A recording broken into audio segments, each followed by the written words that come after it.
All right, so Martin, you shared, you have quite a bit of experience, more than 20 years experience in IT, 12 of those specifically with Teamcenter.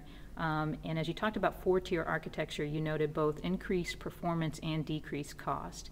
I just wondered if you could kind of explain to folks how the four-tier architecture helps you do that. Okay, so increased performance comes from particularly remote sites in a global deployment of Teamcenter, where using FMS and the four-tier architecture, you can gain performance at those sites by the local caching of regularly used data between all users at those sites. The decrease in costs comes from the decommissioning of Teamcenter instances at those sites, which are both costly to maintain and costly to keep up to date by synchronizing them back with the main server. That disappears. You have one data source and you have all users connected to that data source.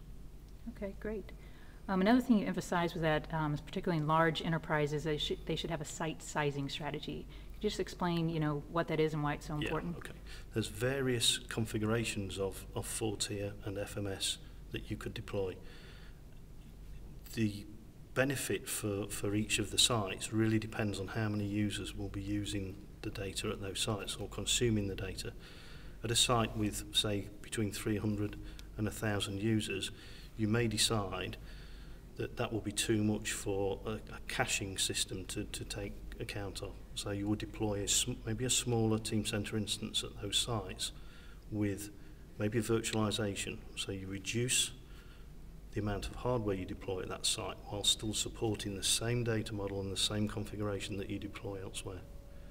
At sites where you have less than 300 users, in our case, we would just deploy a cache server, which is a very single server with all the clients using that cache to regularly access data from previous days. So existing users who want to access existing data that's already in the cache and not going across the global WAN to access the data. Okay, great.